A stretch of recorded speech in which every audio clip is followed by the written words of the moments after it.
Hi everyone, I am Komal Yadav and I will be taking your botany sessions on Unacademy. You can join me for all my free sessions on Unacademy's YouTube channel as well as on its app.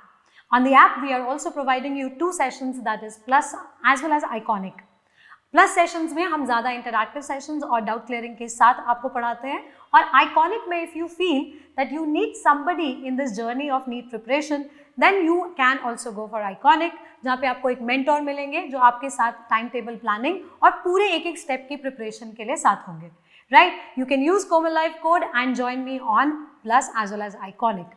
Now, today we are here for a very interesting thing and that is PYQ solving. बेटा ये एक single stop solution है आप सभी बच्चों के लिए जो नीट एस्पिरेंट्स हैं और नीट यूजी के लिए प्रिपेयर कर रहे हैं. All of you will find various previous year questions being solved year wise in this digital library of NEET PYQ library channel. You have to just subscribe to the channel so that you do not miss any session, any update or any PYQ from the previous years. So let's get started with today's session.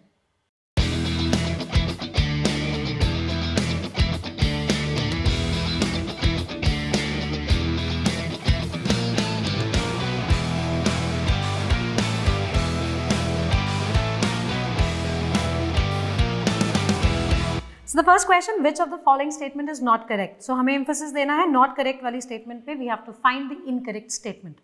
Looking at the first statement, pyramid of numbers in a grassland ecosystem is upright. Now upright ecosystem में बेटा सबसे ज़्यादा number होगा producers का, ठीक है? So we are talking about the producer that we have, right? सबसे ज़्यादा नंबर प्रोड्यूसर का आ रहा है, प्राइमरी प्रोड्यूसर का, and as you go up the trophic level slowly and slowly the number is going to decrease. So the first statement is absolutely correct. Comes the second statement. Pyramid of biomass in sea is generally inverted, which is also correct for pond ecosystem, जहाँ पे कि आपको pond ecosystem में zooplanktons का biomass ज़्यादा मिलता है और primary producers that is phytoplanktons का biomass कम मिलता है. So this statement also is absolutely correct. Third statement. Pyramid of biomass in sea is generally upright. तो ये statement second statement के contradictory हो गई. तो this is a wrong statement because हमारे पास एक इन्वर्टेड बायोमास का पिरामिड आता है इन pond ecosystem. Looking at the fourth statement, pyramid of energy is always upright. ये तो बहुत ही क्लियर है, स्टार्टिंग से हमने पढ़ा है the pyramid of energy is always going to be upright. So answer will be option number 3 and we will move on to the next question. So the next question is which of the following plant is monoecious? तो बेटा पहले monoecious का मतलब क्या है वो समझते हैं. Now monoecious plant वो है, mono means one, ecious means home. Okay, so male and female are staying on the same plant body. They have a single home. So we need a monoecious organism, मतलब एक ही घर होना चाहिए उसका, ठीक है. इसी के जैसा हमारे पास आता है dioecious, right? तो dioecious क्या होता है, जहाँ पे मेरे पास दो अलग घर हैं, तो di and eicious. That means male and female are staying on different plant bodies. Alright.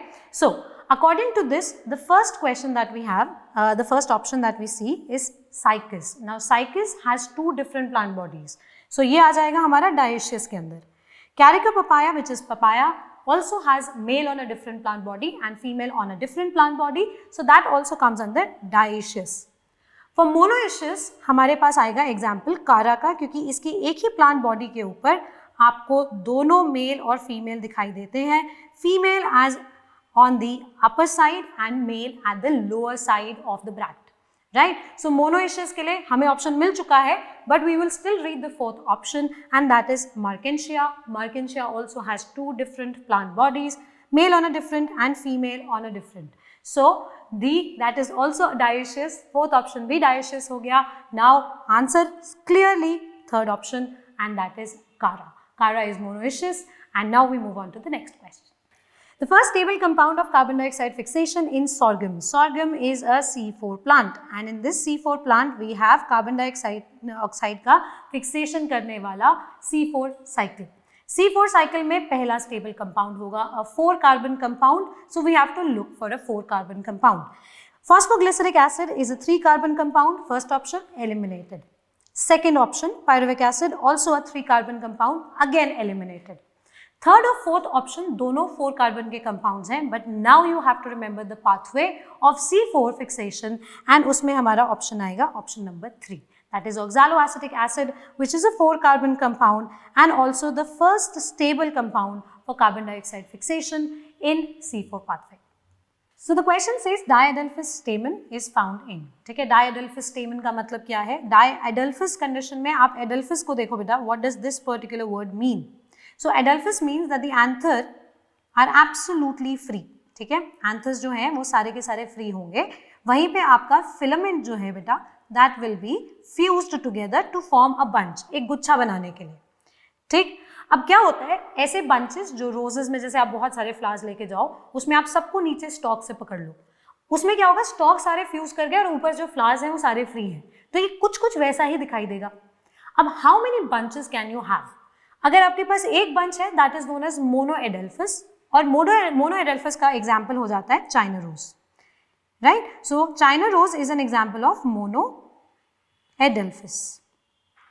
Whereas citrus जो कि हमारा अगला ऑप्शन है, citrus is an example of polyadelphous. Now polyadelphous means that we have a lot of bunches, multiple bunch मिलेंगे आपको ऐसे जिसमें filaments सारे fused है और anthers सारे के सारे free है, ठीक है।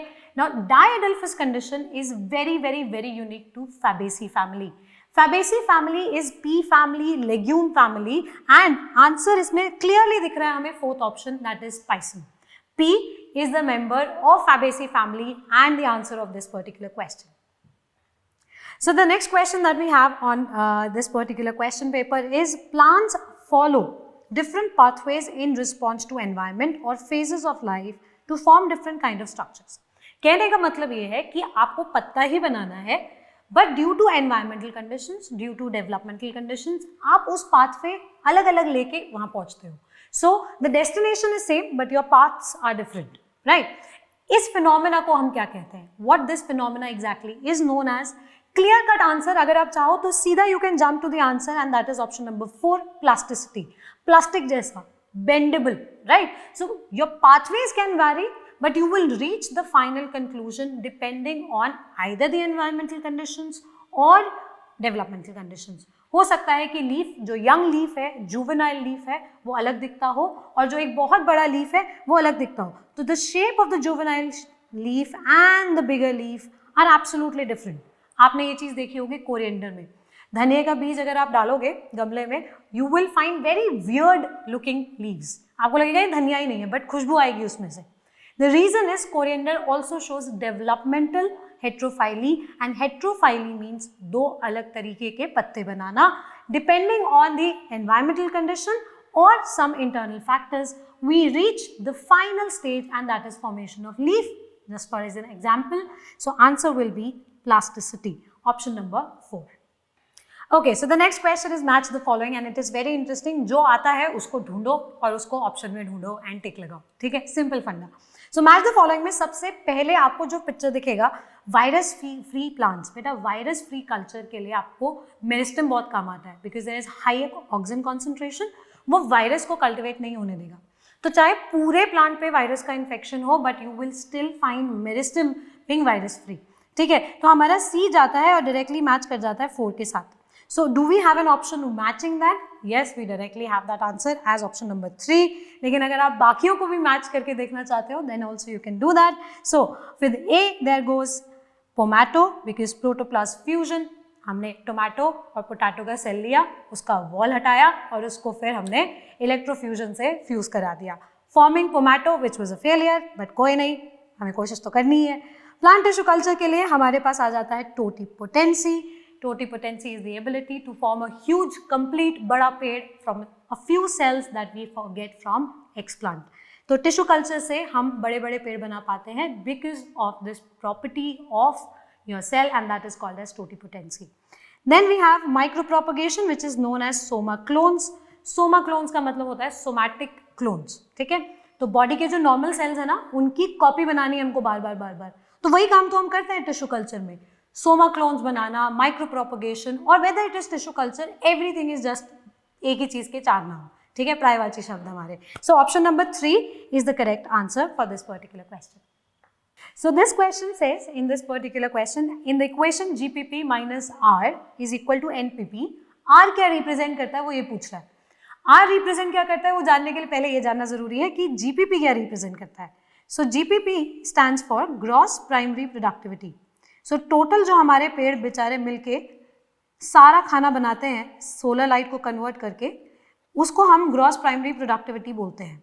ठीक है, उसमें से जो अपने लिए खाना खाने के लिए रख लेगा, that is the respiratory loss. Right, जैसे मम्मी ने घर में 10 प्लेट खाना बनाया और मम्मी 2 प्लेट खाना खा गई आपकी, तो आपके पास बचे 8 प्लेट खाना. So 8 plate will be net primary productivity. Okay, gross primary productivity is the total amount of biomass generated minus the respiratory loss. So R stands for respiratory loss. Option number 1 will be the correct answer and leading to net primary productivity, which is the leftover food जो उसके biomass में आपको दिखाई देगा. Final answer option number 1. So this question says the production of gametes by parents. तो जो gametes formation होंगे हमारे पास parents में, formation of zygote, the F1 and F2 plants can be understood from a diagram called. अब देखो बेटा, हम जब भी genetics के अंदर कंपैरिजन करते हैं या हम ये पढ़ने की कोशिश करते हैं कि कैसे जाइगोट के कॉम्बिनेशंस बनेंगे, तो एक उसका अच्छा रिप्रेजेंटेशन होता है. बहुत सारे बच्चे सिर्फ लाइनें लाइनें इधर टेढ़ा मेढ़ा खींच के उसके कॉम्बिनेशंस बनाते हैं, इसमें चांसेस हैं आपका आंसर गलत आने के. So you know that a particular small ऐसे बॉक्स बनता है जिसमें हम एक तरफ गेमीट्स लिखते हैं और दूसरी तरफ हम मेल गेमीट्स का प्रेजेंस दिखाते हैं. तो male and female gametes along with the zygote that we get, combination genotype as well as phenotype properly represented in a tabulated form in a graphical representation called as Punnett square, right? So जो हमारे पास 4 option है उसमें option number 4 is the correct answer. Punnett square gives you proper graphical representation of gametes, zygote and all the combinations possible. So this question is asking which of the following is an incorrect statement. बेटा सबसे important underline कर लेना, paper में भी कभी आता है तो पेंसिल से सर्कल कर लेना कि इनकरेक्ट पूछ रहा है. ठीक है, now let's start reading the options. Option number 1, nuclear pore acts as a passage for protein and RNA molecules in both directions between nucleus and cytoplasm, which is a correct statement, क्योंकि बहुत सारी चीजें आती जाती रहती हैं nucleus और cytoplasm के बीच में, and the exchange will take place from the nuclear pore, क्योंकि वही एक्सचेंज का एक रास्ता है. अगला question point, mature sieve tube elements possesses A conspicuous nucleus. The word conspicuous का मतलब हुआ visible. अब हमारे पास mature sieve tube cells के अंदर nucleus ही नहीं होता है. They are enucleated. So if I'm talking about these sieve tube elements, these are without any nucleus. Visible nucleus नहीं होगा. Option number 2 is a wrong statement. But we will still read the next 2 options. ठीक है? Third option. Microbodies are present both in plants and animals. Microbodies क्या होता है? वो जो छोटे छोटे वेसिकल्स हमारे पास RER और SER से आ जाते हैं, अपना अपना फंक्शन करते रहते हैं, like peroxisomes, glyoxysomes. Yes, they are present in plants as well as in animal cells. The last option is the perinuclear space. Perinuclear space होगा आपके आउटर मेम्ब्रेन और इनर मेम्ब्रेन के बीच वाली जगह. न्यूक्लियर मेम्ब्रेन जो है आउटर और इनर, उसके बीच की जगह पे forms a barrier between materials present inside the nucleus and that of the cytoplasm, which is absolutely correct, क्योंकि वो एक barrier की तरह, एक membrane, एक division की तरह act कर रही है between the nucleoplasm and the cytoplasm.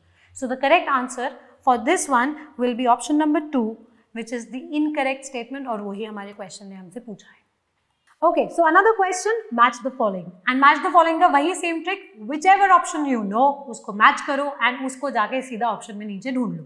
So, यहाँ पे हमारे पास एक बहुत clear cut है and that is cork. Cork has suberin deposition. Suberin is impervious to air and water, मतलब ना वो हवा ना वो पानी कुछ भी अंदर नहीं आने देगा. So it is acting as a very good outer layer, protective layer for us. So, cork अगर match करता है suberin deposition के साथ तो option number 2 के साथ match किया. मैं फर्स्ट ऑप्शन और फोर्थ ऑप्शन हटा सकती हूँ. I can limit my answer to 2 and 3. अब इनमें से हमें चूज करना है तो वील एलिमिनेट ऑप्शंस. ठीक है. लैंटिसल्स, लैंटिसल्स क्या होते हैं? They are lens shape openings. Now lens shape opening क्यों किया और कहाँ किया? वुडी पार्ट में, जो थिक पार्ट है, जो ओल्डर पार्ट है, उसके अंदर, और गैशियस एक्सचेंज के लिए, टू ब्रीथ, है ना. तो ये हमारे पास लैंटिसल्स जाएगा गैशियस एक्सचेंज के लिए. So A goes with 3. So now we are very close to our correct option, that is option number 3. But let's meet the other options as well. Cork cambium. Now cork cambium is also known as phylogen beta, and secondary cortex is known as phyloderm. All the options correctly match with the third option, and that makes third option the correct answer. Alright, so the next question is about ecology, right? So let's talk about that. The amount of nutrients such as carbon, nitrogen, phosphorus, calcium present in the soil at any given time. जितने भी compounds की बात करी, magnesium, calcium, sulphur, ये सारे के सारे compounds आते हैं इनऑर्गेनिक कंपाउंड्स में, ठीक है? तो इनऑर्गेनिक कंपाउंड अगर हम बात कर रहे हैं तो वी आर टॉकिंग अबाउट कितना न्यूट्रिएंट हमारे पास इनऑर्गेनिक फॉर्म में अवेलेबल है. So that is standing state, option number 4. इसी का कॉन्ट्रोडिक्टरी आप देखो ऑप्शन नंबर 1 दिया हुआ है, that is standing crop.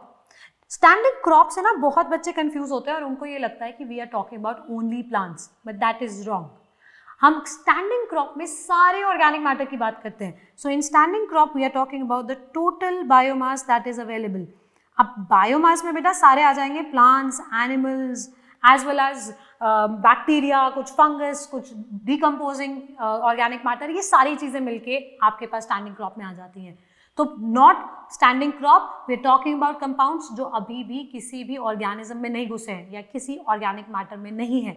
So standing state की बात हो रही है यहाँ. Option number 4 is the correct answer. Okay, a very interesting topic, pollination से अगला क्वेश्चन है हमारा. The term use for transfer of pollen grains from one plant to stigma of different plant. तो देखो बेटा क्या कह रहा है कि आपके पास एक पेड़ है, उसके पास जो एंथर है, ठीक है, यहां से मेरे पास पोलन ट्रांसफर होना है to a totally different plant all together, उसके स्टिग्मा पे, ठीक है. तो the movement is from one to another flower. So movement of pollen एक फ्लावर से जब दूसरे फ्लावर पे होता है किसी और प्लांट के, तो उसको हम कहते हैं जेनोगेमी. जेनो word stands for foreign, right? Foreign, गेमी मीन्स फ्यूजन. तो फॉरेन बॉडी आ रही है फॉर फर्टिलाइजेशन. अब क्वेश्चन को एक बार दोबारा रीड कर लेते हैं. The term used for transfer of pollen from anther of one plant to stigma of a different plant during pollination, bringing genetically absolutely different types of pollens to the stigma.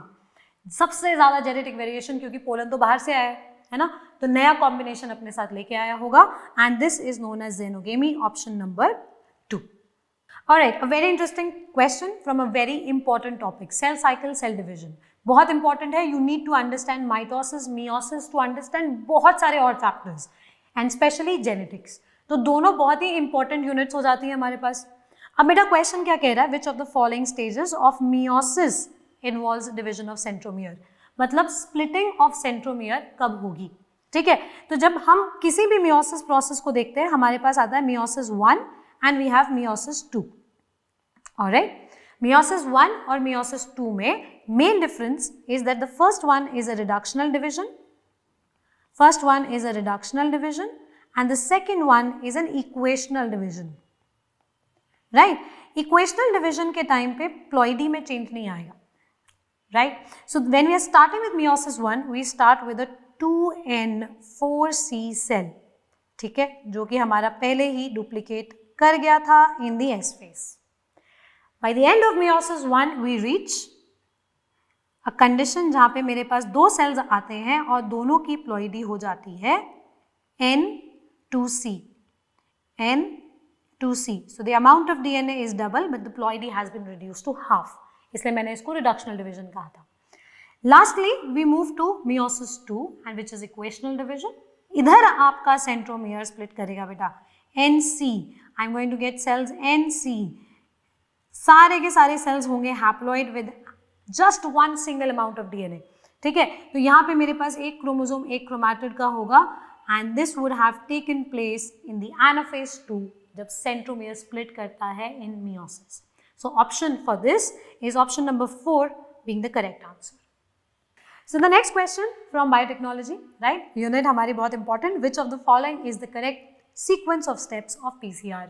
बहुत ही direct question है, इससे सीधा question आ नहीं सकता NEET में. सो आपके पास आता है पॉलीमरेज चेन रिएक्शन के ऑर्डर, द सीक्वेंस. सीक्वेंस में आपको पहले डीएनए को अलग करना है. To remove the 2 strands or to separate the 2 strands of DNA, you have to dissolve hydrogen bond. Hydrogen bond आप कैसे हटा सकते हो? By increasing the temperature. So the first step is denaturation. जिसमें आप फर्स्ट ऑप्शन और third option को हटा सकते हो, हमारे पास बचे सेकेंड और third option, right. The second option will be जब हमें इसी डीएनए के ऊपर प्राइमर अटैच करना होगा. So the annealing process, we attach the primer at the two ends and then the process will be taken forward by DNA polymerase जो कि पूरा का पूरा आगे extension करा देगा, right? Hence option number 2 is going to be the correct option because उसमें exact same sequence दिया हुआ है, denaturation, annealing and then extension. Alright, so our favorite question again, right? Match the following. सबसे easiest को ढूंढना है और उस पे लाइन लगानी है and that is it. ठीक है? So the first thing that we have is cristae. Now what exactly are cristae? Cristae होते हैं बेटा आपके mitochondrial membrane, दो होती हैं, outer and inner. Inner वाले की infoldings क्यों? To increase the surface area. ठीक है? ताकि हमारा ज़्यादा ATP बन सके. So cristae are basically infoldings in mitochondria. तो ए जो है वो आपका मैच करता है 3 के साथ और इधर से ही आंसर आ जा रहा है वैसे तो, ठीक है, लेकिन let's see the other options. So thylakoid, what are thylakoids? These are flattened membranes found in stroma, ठीक है, प्लास्टिड के अंदर होंगी, लाइट रिएक्शन का साइट है.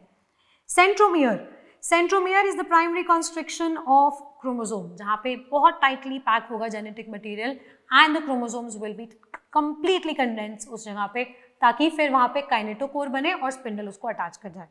And we have cisternae which are nothing but disc shaped structures, sacs in Golgi which are stand parallel to each other और interaction में help करेंगे.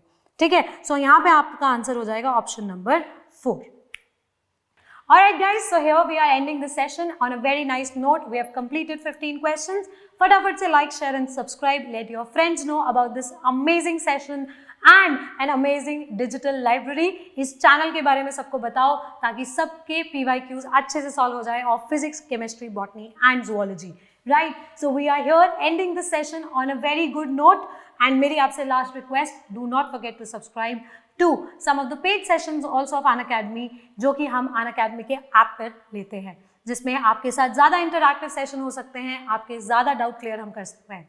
And if you feel that you need somebody to mentor you at each and every step of NEET preparation, please join Iconic subscription as well. दोनों के लिए आपको code use करना है Komal Life. You can also follow me on Unacademy for free lectures on YouTube as well. Thank you so much. I will see you in the next session.